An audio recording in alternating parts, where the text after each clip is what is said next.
ध्यान दीजिए। अब लिखो बेटा, concept of rotation in complex numbers. ठीक है ना। चलो देखो, ध्यान दो बेटा, concept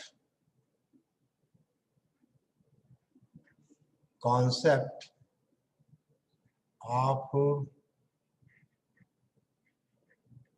rotation in complex numbers, in complex number. ठीक है ना, कॉन्सेप्ट ऑफ रोटेशन। ठीक है। चलो देखो बेटे, मान लिया जाए late z1 is equal to, बेटा हम आपसे कहें x प्लस आयोटा वाई, that is r e raised the power iota theta be a complex number। ठीक है बेटा, समझना, be a complex number। ठीक है। देखिए आपसे कहा जाए, मान लो ये बेटा रियल एक्सिस, ये इमेजिनरी एक्सिस। ठीक है। और आपसे कहें हम यहाँ पर ये है, ठीक है, कॉम्प्लेक्स नंबर। देखो ये ओरिजिन हो गया, ये बेटा रियल एक्सिस हो गया, ये इमेजिनरी एक्सिस हो गया, और यहाँ पॉइंट P है, आप जिससे कॉम्प्लेक्स नंबर Z1 को रिप्रेजेंट कर रहे हैं। ठीक है ना। और ये वेक्टर होगा OP। यहाँ तक तो पुराना काम है।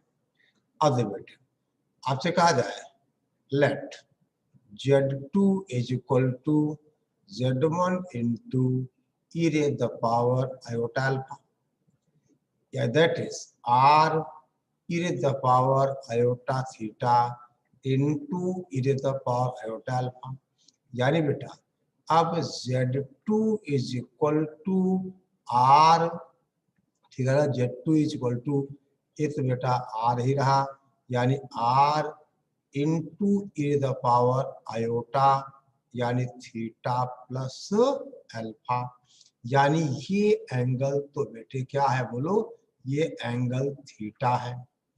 यानी जो Z2 है, ठीक है ना, यानी बेटे आप ऐसा कर सकते हो कि अगर हम देखिए ये क्या है, r इंटू e की power theta plus alpha, iota theta plus alpha, यानी Z2 का जो मैग्नीट्यूड है वो तो बेटा r ही है, r ही है ना, और आर्गुमेंट ऑफ Z2 इक्वल बेटे क्या है, that is theta plus alpha है।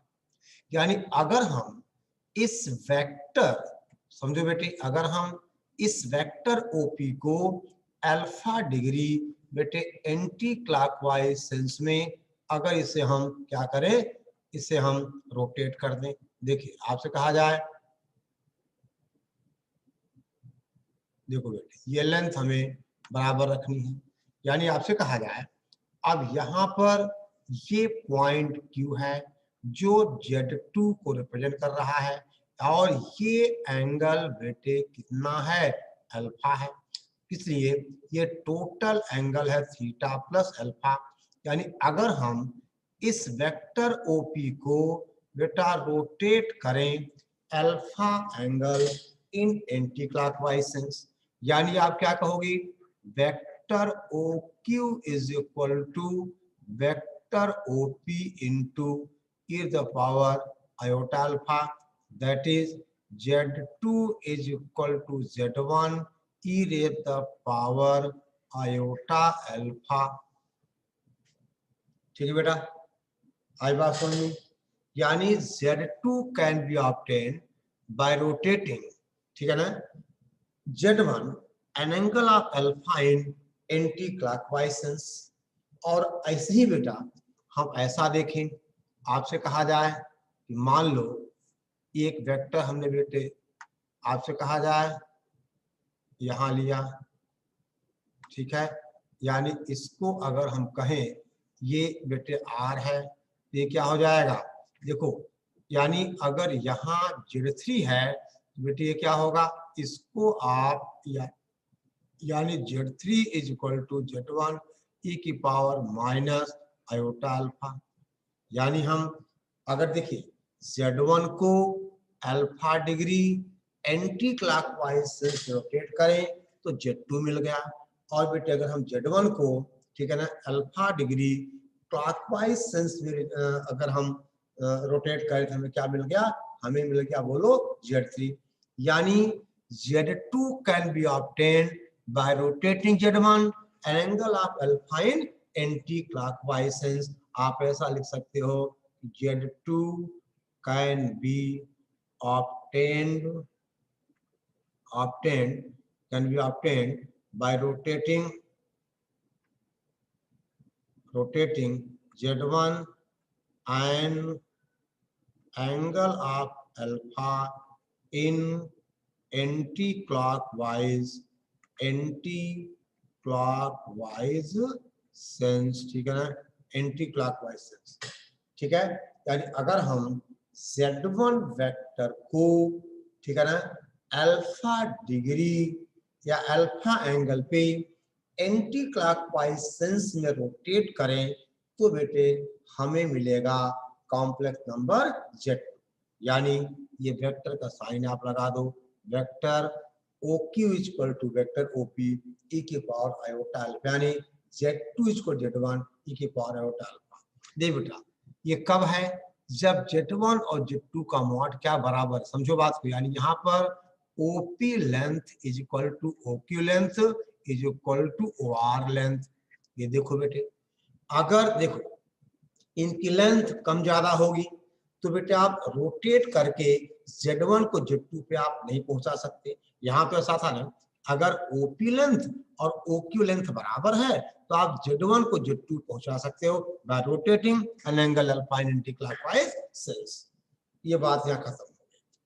अब बेटा अगर इनकी लेंथ इक्वल ना हो, देखो कैसे, इतना पहले नोट करिए, ठीक है ना। ये Z2 का आर्गुमेंट है थीटा प्लस अल्फा, यानी ये टोटल एंगल बेटे कितना हो जाएगा, थीटा प्लस अल्फा हो जाएगा। ठीक है बात, आई बात समझ में, थीटा प्लस अल्फा हो जाएगा। अब देखो बेटा इतना बेटा नोट करो आप। देखिए आपसे कहा जाए नोट बेटे ऐसा, हम आपसे कहें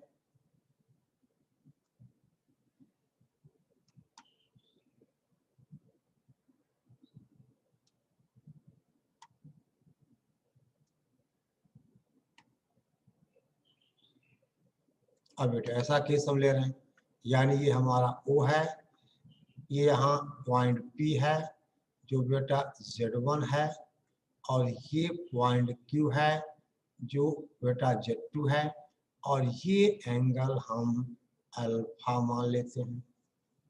ठीक है ना।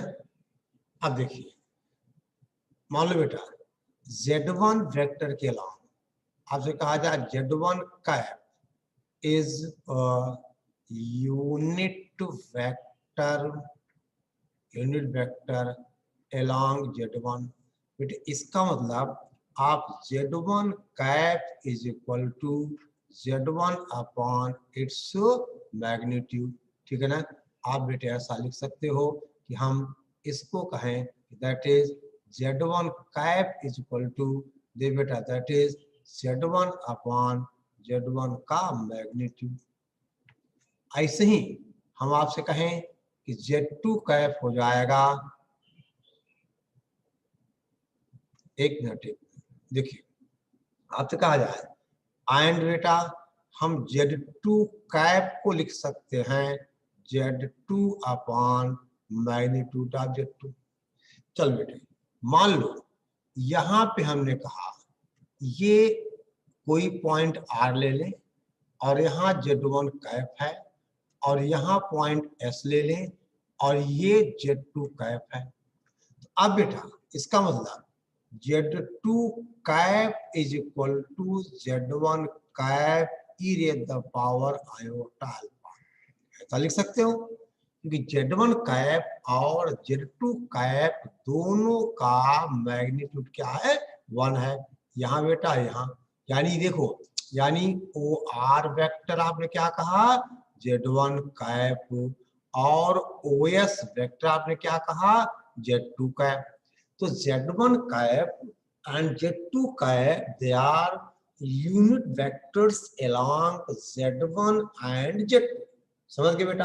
तो चूंकि देखिए ओ आर और ओ एस की लेंथ बराबर होगी, तो अगर हम इस ओ आर वेक्टर को अल्फा डिग्री रोटेट कर दे कहाँ, एंटी क्लॉकवाइज सेंस में, हमें क्या मिल जाएगा, ओ एस मिल जाएगा। यानी आप ऐसा भी कर सकते हो कि O S vector is equal to, देखो बेटा, O S vector is equal to O R vector e की पावर आयोटा अल्फा। अब बेटा Z2 क्या होगा, Z2 कैप होगा Z2 upon magnitude of Z2 is equal to Z1 upon magnitude of Z1 e to the power iota alpha. यानी बेटे अब आप Z2 को लिख सकते हो, that is mod Z2 upon mod Z1 into Z1 e to the power iota alpha. ये बेटा रिजल्ट आ गया, e to the power iota alpha. अगर Z1 Z2 के मैग्नीट्यूड्स इक्वल नहीं है तो आपने कहा Z2 इज इक्वल टू, ठीक है ना, Z2 का मैग्नीट्यूड अपॉन Z1 का मैग्नीट्यूड इनटू Z1 ई की पावर आयोटा अल्फा। समझ गए बेटे। यानी अगर हमें अब यहाँ पे लेंथ बराबर नहीं थी, यानी Z1 को हमें अगर Z2 पर पहुंचाना है तो आप ऐसे करो, यानी अल्फा डिग्री रोटेट तो करना है, लेकिन mod Z2 upon mod Z1। और यही बेटा अगर दोनों के मॉड बराबर हो जाए तो कैंसिल हो जाएगा, इसका रिजल्ट मिल जाएगा Z2 is equal to Z1 e to the power iota alpha, Z2 is equal to Z1 e to the power iota alpha. ठीक है, ओके। अब बेटे हम कुछ क्वेश्चंस की आपसे बात करते हैं, ठीक है ना। देखिए पहला सवाल बेटे क्या है, देखो इतना नोट करो पहले आप, यानी ये है अगर इनके मैग्नीट्यूड्स इक्वल नहीं, ठीक है। देखिए जल्दी बेटा नोट करो।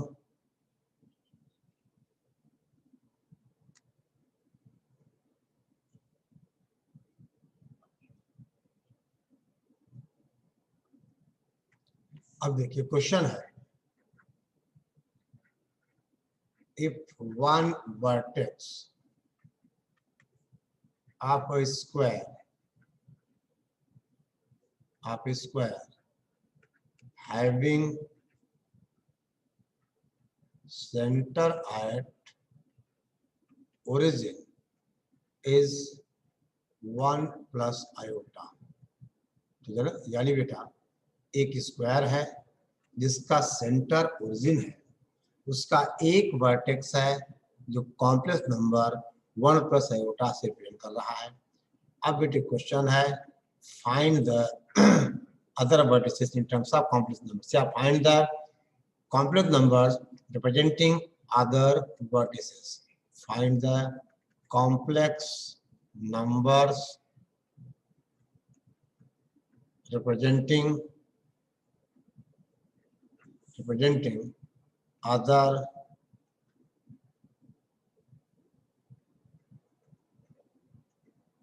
vertices, representing other vertices। एक सेकंड बेटा, ऐसा नहीं, समझो बात को पहले।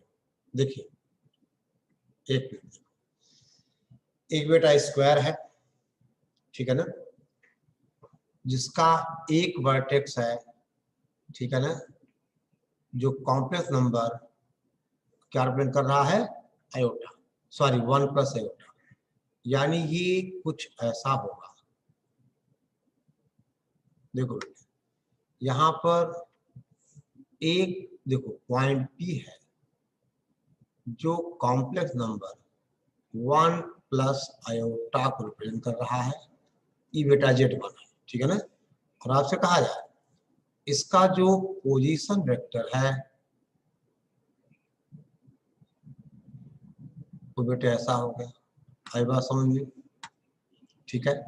अब देखिए समझो बेटे बात, ये स्क्वायर का एक वर्टेक्स है, ठीक है ना। यानी अब स्क्वायर कैसा होगा हम बेटे बता सकते हैं, इसका सेंटर क्या बेटा, ओरिजिन है, तो आपसे कहा जाए कुछ ऐसा।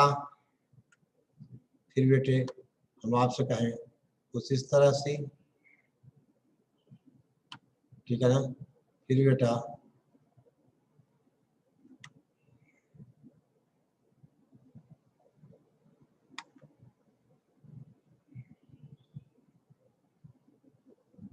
चलो समझ लेना बेटे, ठीक है ना।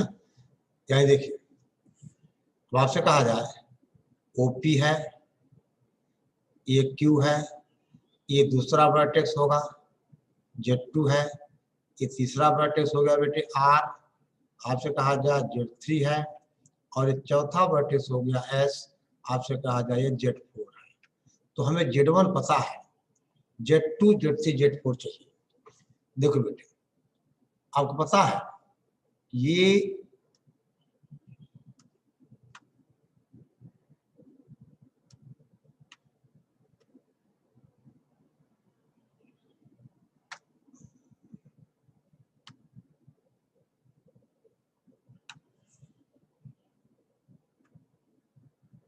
एक सेकेंड बेटा रुको।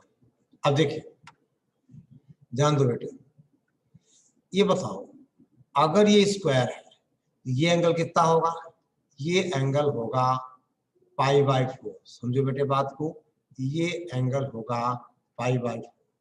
आप ही देखो कि अगर बेटे हम इस ओपी वेक्टर को π/4 रोटेट कर दें इन एंटी क्लॉकवाइज सेंस, तो आप कहां पहुंच जाओगे? Z2 पहुंच जाओगे। यानी Z2 is equal to Z1 e की पावर आयोटा, अरे बोलो रे कितना, π/4। बोल बेटा, ऐसा होगा कि नहीं? बोलो। यानी दैट इज Z1 कितना बेटे? Z1 1 प्लस आयोटा है, और अब ये कितना बेटे हो जाएगा? ये हो जाएगा cos π/4 प्लस आयोटा sin π/4 होगा बेटा। सॉरी, एंगल बेटा π/2 होगा। सॉरी, एक सेकेंड कहाँ गया? रुको रुको बेटे, रुक जाओ, ज्यादा होशियारी नहीं है। हाँ दे बेटा, ये एंगल कितना है? π/2 है बेटा। देखो स्क्वायर है ना, तो diagonals bisect each other at right angle, यानी ये एंगल π/2 है। यानी अगर हम ओपी वेक्टर यानी Z1 को π/2 एंगल एंटी क्लॉकवाइज सेंस में रिप्रेजेंट करें, तो हम कहां पहुंचेंगे? Z2 पे। यानी बेटा अब लिख रहा हूं मैं, यानी Z2 is equal to Z1 e raise the power iota, अरे बोलो बेटा π/2। यानी दैट इज Z1 कितना बेटे? 1 प्लस आयोटा है, और e की पावर आयोटा π/2 का मतलब cos π/2 plus iota sin π/2, that is 1 plus iota और cos π/2 0, बेटा plus iota that is 1 plus iota into iota that is iota plus iota square that is -1 plus iota. यानी बेटा जो दूसरा वर्टेक्स Q होगा वो रिप्रेजेंट होगा बाय द कॉम्प्लेक्स नंबर, बोलो दैट इज हम आपसे कहें -1 प्लस आयोटा। ठीक है बेटा। अब देखिए ध्यान दो बेटे, क्या कर रहे, हाँ π/2 होगा बेटा, कोई बात नहीं रुद्र। चलो अब बेटा हमें Z3 चाहिए। अब दो रास्ते हैं, या तो आप ओपी वेक्टर को पाई एंगल रोटेट कर दो, या ओक्यू को आप π/2, क्योंकि ये एंगल भी कितना होगा? ये एंगल भी π/2 होगा। ठीक है बेटा, ध्यान दो, ये एंगल भी π/2 होगा। चलो कोई बात नहीं बेटा, आगे आंसर। ठीक है ना। अब देखिए कितना नोट करो पहले आपका। चलो देखो अगेन बेटी, ध्यान दें आप, Z3 is equal to Z2 e की पावर आयोटा π/2, या आप ऐसा भी कर सकते हो कि बेटा Z3 is equal to Z1 e की पावर आयोटा कितना बेटा? पाई। दो रास्ते आपके पास है। देखो याद देख बेटा, हम ओपी वेक्टर को पाई एंगल रोटेट करें तो Z3 मिल जाएगा, या OQ वेक्टर यानी Z2 को हम पाई बाई 2 रोटेट करें तो क्या मिल जाएगा, Z3 मिल जाएगा। यानी हम Z3 को बेटा ऐसा लिखें या ऐसा लिखें, अब आपको जो लिखना हो आप लिख लीजिए। और हम बेटे अगर सॉल्व करना चाहें तो सॉल्व हो जाएगा। यानी कैसे, देखिए आप बेटा, दिस विल इम्प्लाइज, देखो हम ले रहे हैं Z3 is equal to, Z2 कितना बेटा, Z2 है -1 प्लस आयोटा इंटू ई की पावर आयोटा पाई बाई 2 का मतलब cos pi by 2 plus iota sine pi by 2, यानी दैट इज -1 प्लस आयोटा। बेटे कितना आया, आयोटा आ गया, यानी माइनस आयोटा और कितना बेटा minus iota plus iota square, यानी -1 माइनस आयोटा। ठीक है बेटे, ये क्या हुआ, ये RZ3 हो गया, दैट इज RZ3। बोल बेटे, दिस इज RZ3। अब चलो, अब Z4 के लिए बेटे हमारे पास दो ऑप्शंस हैं। बेटा वही वैल्यू रिपीट होगी, क्या करोगे आप उसमें, ठीक है ना। देखिए अब ध्यान दो बेटा, अब देखो Z4 के लिए, Z4 के लिए आप क्या करोगे, OP वेक्टर को हम पाई बाई 2 क्लॉकवाइज रोटेट कर दें, या OR यानी Z3 को हम पाई बाई 2 क्लॉकवाइज में, सॉरी एंटी क्लॉकवाइज में, जो आपको लिखना हो बेटा। देखो अब आप ऐसा कर सकते हो, देखिए यानी अगर हमें, देख बेटा, अगर हमें ना Z4 चाहिए तो Z4 is equal to Z1 ई की power minus iota pi by 2। बोल बेटा, अरे बोलो, या आप ऐसा कर सकते हो, या Z3 is sorry Z4 is equal to Z3 e की पावर आयोटा पाई बाई 2। देख बेटा, ये Z3 वेक्टर है, इसको आप pi by 2 anti clockwise sense में रोटेट करो तो Z4 मिल जाएगा, या ये OP वेक्टर है, इसको आप पाई बाई 2 क्लॉकवाइज सेंस में रोटेट करो, वहां से आंसर आ जाएगा 1 माइनस आयोटा। इसकी वैल्यू बेटे आप पुट कर दोगे, कितना आ जाएगा 1 माइनस आयोटा। यानी बेटे देखना होगा हमारे पास कितना कौन सा एंगल है, किस वेक्टर को, किस कॉम्प्लेक्स नंबर को हम कितना एंगल किस डायरेक्शन में रोटेट करें कि हमें वह पॉइंट मिल जाए।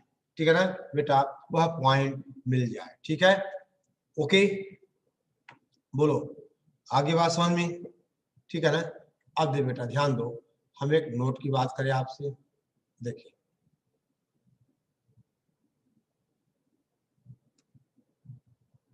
नोट करिए, देखो बेटा आपसे कहा जाए, मान लो हम ऐसा कहें बेटे, देखो अभी हमने इसको बेटा रोटेट किया विद रेस्पेक्ट टू ओरिजिन। हम आपसे कहें मान लो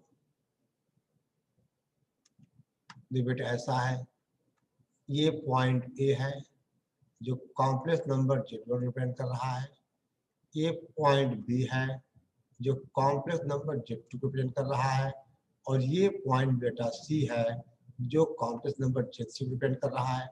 ये हमने कहा बेटे ऐसा, और देखो अगर यहाँ A B is equal to A C है और ये एंगल अल्फा है, ठीक है।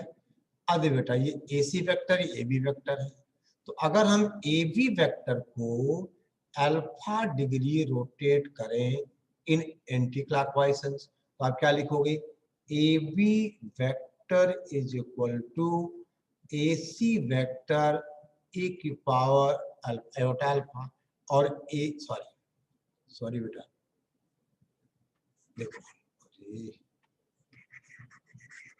ए बी इक्वल टू क्या बेटे ए सी है, यानी इसका मतलब A C vector can be obtained by rotating AB vector an angle of pi by 2 in anti-clockwise sense, यानी AC vector is equal to AB vector e to the power iota pi by 2। बेटे इसका मतलब Z3 minus Z1 is equal to Z2 minus Z1। बेटा आपने पढ़ा हुआ है कि पोजीशन वेक्टर आप, ठीक है ना, P Q is equal to position vector of Q minus position vector of P. आपने ऐसा बेटे पढ़ा होगा कि P Q vector is equal to position vector of Q minus position vector of P, ऐसा आपने पढ़ा हुआ है, ठीक है ना। तो अगर देखिए बेटा AC वेक्टर का मतलब C का पोजीशन वेक्टर माइनस बेटा A का पोजीशन वेक्टर, ठीक है ना, e की पावर आयोटा बेटा पाई बाय 2 किसने लिखा, पाई बाय 2 किसने लिखा, एंगल तो बेटे अल्फा है, यानी AC is equal to AB e की पावर आयोटा अल्फा, ठीक है बेटा। ऐसे कहा जाए Z3 यानी Z3 minus Z1 is equal to this one. ये बेटे कब है, जब ये एंगल जब AB और AC बेटे क्या है, इक्वल हैं, ठीक है ना। जब AB and AC are equal, अगर इक्वल नहीं है तो क्या आएगा, पोजीशन वेक्टर का कॉन्सेप्ट आ जाएगा। वो कैसे देखो, ये नोट करो बेटा, तो क्लियर है। उसी का देखा जाए तो हमने क्या किया, ओरिजिन को ए पे शिफ्ट कर दिया है, ठीक है ना।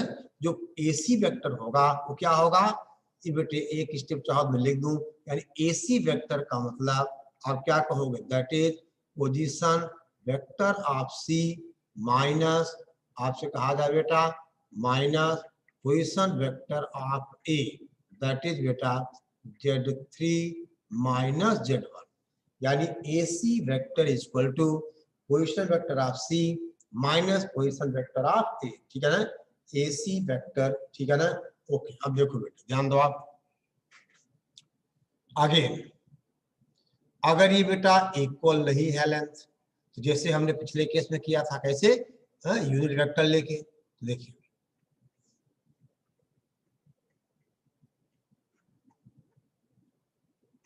मान लिया जाए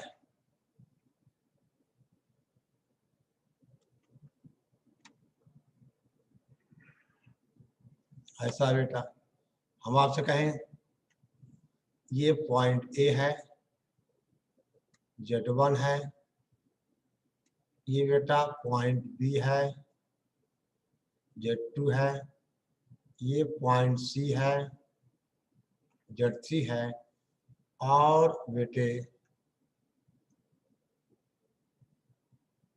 हाँ वही बिल्कुल सेम बेटा, बिल्कुल सही, बिल्कुल सही, ठीक है ना। देखिए तो ध्यान दो बेटा, ये एंगल अल्फा है, ये वेक्टर AC वेक्टर AB, तो देखिए बेटे आप क्या कहोगे कि AB cap is equal to AB vector upon its magnitude, और AC cap is equal to AC vector upon its magnitude, बोलो। और अब बेटे इतना तो आप लिख ही सकते हो कि AC cap is equal to, बोलो, that is AB vector e की पावर आयोटा अल्फा, अरे यहाँ कैप लिखना पड़ेगा री, क्या लिखना पड़ेगा, कैप लिखना पड़ेगा, कैसे बेटा, यानी AC cap is equal to बेटे ऐसा, इनके मॉड बराबर हैं, यानी इसका मतलब AC कैप का मतलब vector AC upon its magnitude is equal to vector AB upon its magnitude e की पावर आयोटा अल्फा, यानी बेटा आप देखिए फाइनल लिख रहे हैं हम, AC vector is equal to AC vector का मैग्नीट्यूड अपॉन बेटा अपॉन वेक्टर AB का मैग्नीट्यूड इनटू बेटे ध्यान दो कितना into A B vector e की पावर आयोटा अल्फा। और अब बेटे होगा देखो रे AC का मतलब Z3 minus Z1 is equal to magnitude of Z3 minus Z1 upon बेटा AB, यानी Z2 minus Z1 into AB vector बेटे, देखो into AB vector that is कितना बोलो Z2 माइनस Z1 इंटू ए की पावर आयोटा अल्फा, यानी बेटे ऐसा हम लिख सकते हैं। और चाहें तो इसी को हम बेटा ऐसा लिख देते हैं, देखिए देखो बेटा, देखो दिस विल इम्प्लाइज, ऐसा लिख दो बेटा Z3 minus Z1 upon Z2 minus Z1, ठीक है ना, इज इक्वल टू मैग्नीट्यूड बोलो किसका बेटा Z3 माइनस Z1 अपॉन हम बेटे कहें Z2 माइनस Z1 ए की पावर आयोटा अल्फा, ठीक है। ये बेटा हो जाएगा हमारा फाइनल रिजल्ट। ये देखो आप इस तरह से, ठीक है ना। क्या मैसेज भेज रहे भाई चैट में, क्या है कि नहीं क्या सर हमारी 1 PM को फिजिक्स का क्लास है। चलो कोई बात नहीं, खत्म कर रहा बेटा, मैं खत्म कर रहा हूँ, टेंशन मत, ठीक है ना। यानी फिर Z3 minus Z1 upon Z2 minus Z1 equal to mod of Z3 minus Z1 upon mod of Z2 minus Z1 की पावर अल्फा। ये बेटा इस रिजल्ट को याद रखना, ये इंपॉर्टेंट रिजल्ट है। और इसको हम कहते हैं बेटा कोनी मेथड भी इसको कहते हैं, कोनी मेथड भी कहते हैं, यानी रोटेशन बाय कोनी मेथड, ठीक है। ओके चलो इतना जल्दी करो, आप आपकी फिजिक्स क्लास है, ठीक है ना। तो हमें इसको खत्म कर रहा, देख बेटा अब इस पे ढेर सारा हम सवाल करेंगे पहले, ठीक है ना। उसके बाद फिर लौटेंगे हम कोऑर्डिनेट ज्योमेट्री और कॉम्प्लेक्स नंबर का मिक्सचर करेंगे बेटे, ठीक है। चलो ध्यान दो आप। अच्छा बाकी आप बेटा परसों आपका टेस्ट है, आप उसकी तैयारी भी आप करते रहो, ठीक है ना। ओके ठीक है, चलो बेटी जल्दी से आप इतना नोट कर लीजिए। यानी इस रिजल्ट को बेटे समझा दिया मैंने, हाँ अपन ने प्रूव कर लिया, यानी concept of rotation in complex number, ठीक है। ओके